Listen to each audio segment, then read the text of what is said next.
Welcome in, whiskey freaks, to the Blind Tasting Podcast, Splash and Dash Edition. This is where I skip the history lesson and I get right down to tasting something that I think I'll like, and I think you might like it too. Today I'm finally cracking open a bottle I got last year for super cheap, and I also bought one for my cousin and gave it to him when he had us over to a party at his house. And that's something you can always count on here at the Blind Tasting Podcast. I buy my own whiskey, because if the distillery sent it to me for free, then I would give them a good or at least a favorable review, right? Why would a guy bite the hand that feeds him? Duh. Yeah, that's those other guys. They get the free stuff from the distillery, and they tell you, it's not, thumb this way, put your thumb that way. I'll tell you where to put your thumb. Anyway, that's not me, guys. Today, I want to see a couple things. First, does a 100 proofer in the world of Rebel, does that even make sense? Like, why do we have all these Rebels? And okay, so what do I mean by that? Well, we have Rebel 80 proof, we have Rebel 100 proof, we have Rebel 100 proof aged 6 years, and we got Rebel small batch reserve, and we got Rebel 10 years. So, why do we have all these offerings when they're so close to one another? And I want to see if for $20, which is what I pay for it, does it even make sense at that price point when you have so many other bourbons that live on the bottom shelf that are actually cheaper? So let's find out. This Rebel 100 is what I'm holding in my hot little hand here. It comes from our good friends at Lux Row Distillers in Bardstown, which is now owned by MGP. I don't know what they call themselves now. The distillate is believed to be sourced still, and I know that they've been putting up whiskey since 2018 at Lux Row, but word on the street is still this is sourced. So we're going to make that assumption until proven otherwise. Age statement, there is no age statement, but we can infer that Rebel 100 is at least 4 years old, and we know this because it has no age statement on the bottle label, and it's a straight Kentucky bourbon. So 4 years old. The price, already told you, it's $20 all day, every day, everywhere it's sold. It's everywhere. If you're paying more than $20, just don't. The mash bill. It is a weeder. It is a weeded mash bill, but it's unknown. I looked high and low. There are guesses. I'm not going to be guessing today, but we can assume it's mostly corn, then lots of wheat, and then some barley. It's undisclosed, but it probably comes from Heaven Hill. That's the word on the street.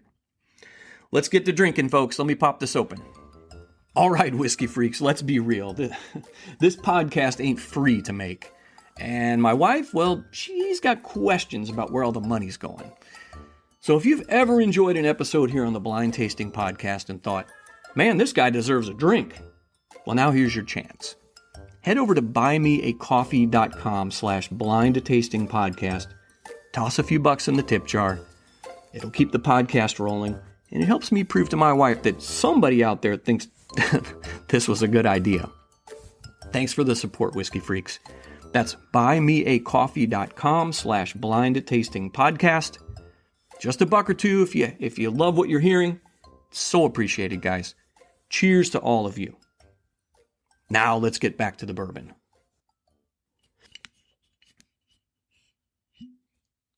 Okay, well, you didn't hear a cork pop because the cork almost fell out in my hand. This is, wow, that is sad. Okay, I could have done a little bit better with the cork there. Okay, look, I know about the whole Rebel Yell name, which it carried for a very long time. I'm not going into all of that history. This is Splash and Dash. I'm going to get to splashing and not to giving you a history lesson.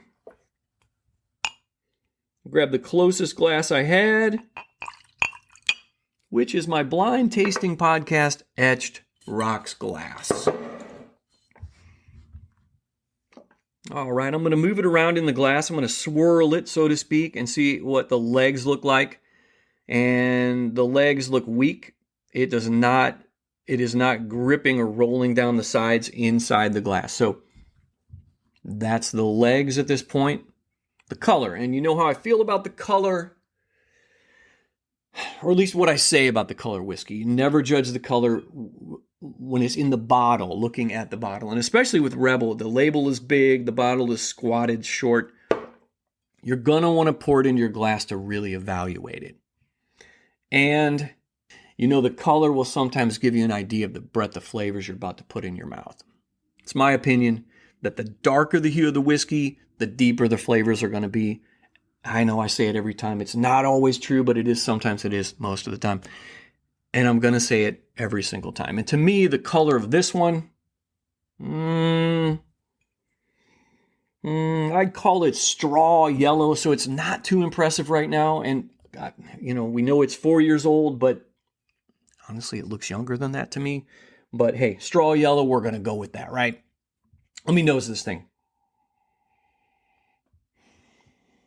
Okay, I'm getting a decent brown sugary sweetness here. Some vanilla. It's a little yeasty, or what maybe you called it bready, a yeasty or bready note.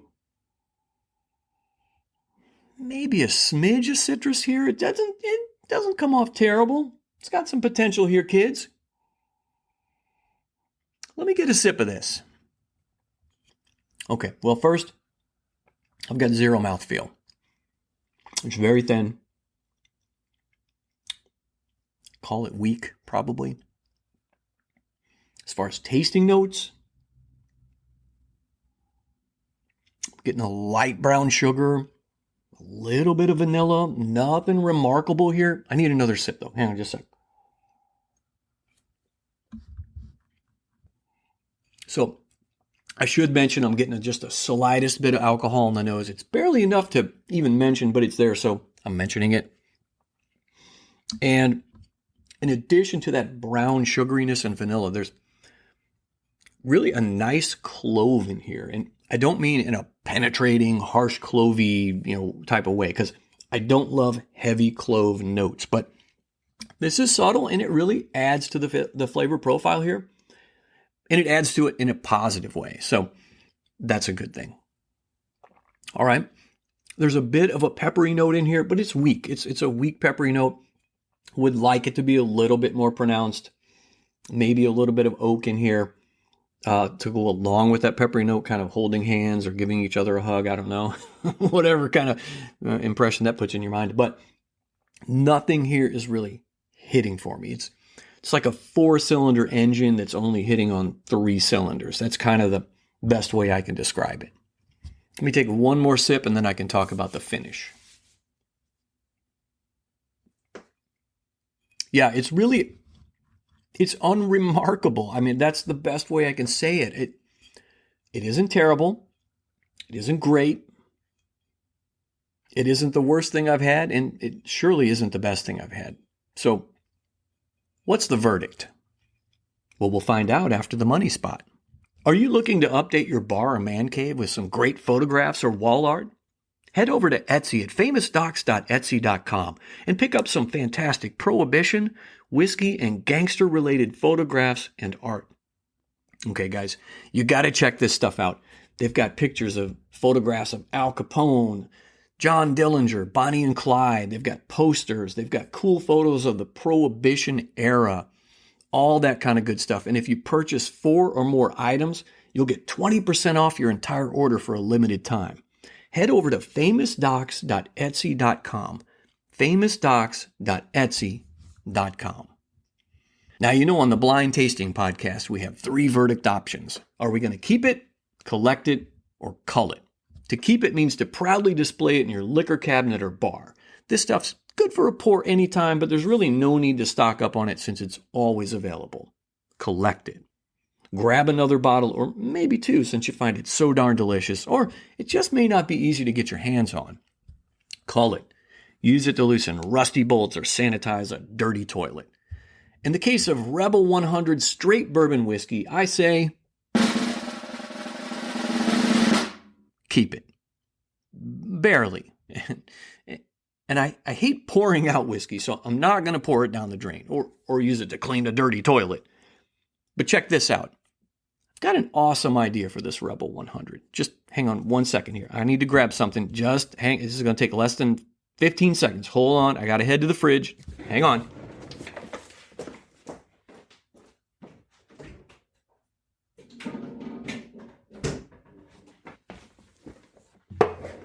All right.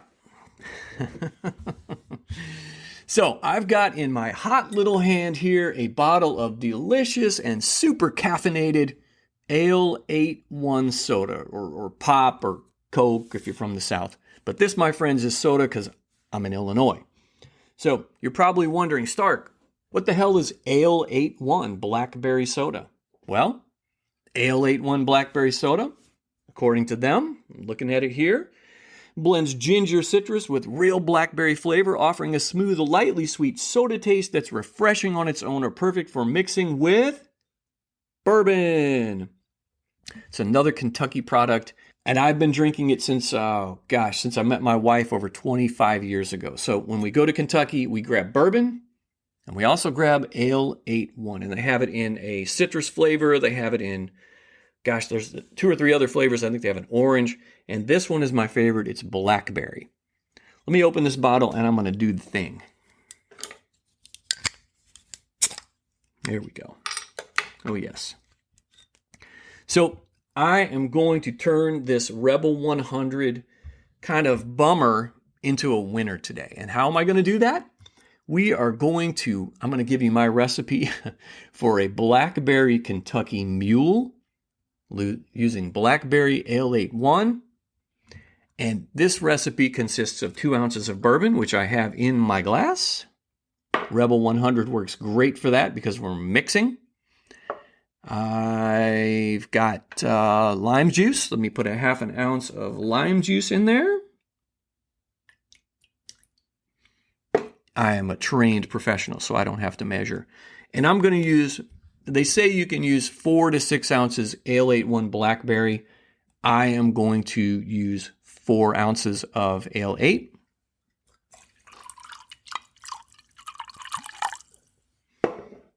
I am going to add ice. I am going to stir it. And I'm going to drink it. Holy crap. This is heavenly. Now this is where Rebel 100 is going to shine. Needed a little help here with the blackberry Ale 8, but I think I figured out how to use up this bottle of bourbon as long as I don't run out of Ale 8. Let me take one more sip of this, guys. This is unbelievable. Dang. So let me finish this review up, guys. It's a splash and dash. We've done enough splashing. Now let's dash. It's $20. It's 100 proof. It's everywhere, but it's not great. I don't think you should ship it. I don't think you should sip it neat either.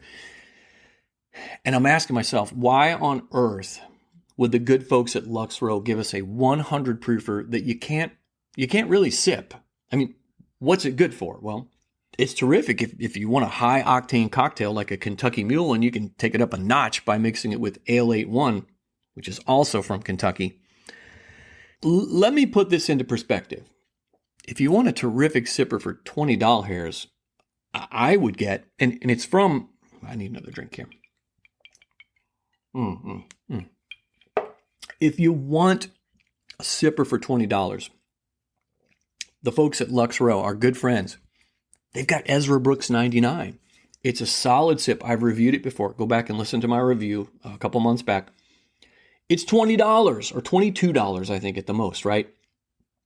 And if you want to make cocktails, grab Benchmark, old number 8. It's like $11, or any other bottom shelfer for $11 or $12. Look, Rebel 100 should be relieved of service, in my opinion. We've already got like 6 versions of it, and there's really no place for it in the lineup, in my opinion. I should probably call John Rempe right now and tell him that, right? Probably not going to happen. But anyway, that's my opinion. I would say use Rebel 100, mix drinks with it, make this amazing blackberry Kentucky Mule, and enjoy. Cheers. Hey guys, thanks for listening, subscribing, and spreading the blind tasting gospel. The podcast is growing faster than a Pappy Van Winkle auction. But seriously, it's kind of getting out of hand in the best possible way. Now look, If you haven't subscribed yet on the Apple, the YouTubes, or whatever glowing screen controls your entire life, then you, my friend, are a naughty, naughty whiskey freak. I need you to fix that. Hit that subscribe button so you don't miss a thing. Because if I drop some hot whiskey news and you're not tuned in, you're going to be sad like, I thought this was Pappy, but it's actually a store pick of Jim Beam. That kind of sad. And we don't want sadness here, guys. We want flavor. We want facts. We want whiskey freaks. So do the thing. Subscribe and be happy. Well, that's all I got for today, whiskey freaks. Thanks for listening to the Blind Tasting Podcast, Splash and Dash Edition. Don't forget to like and subscribe like I just told you. Go to where good podcasts are found. I appreciate all y'all. Cheers.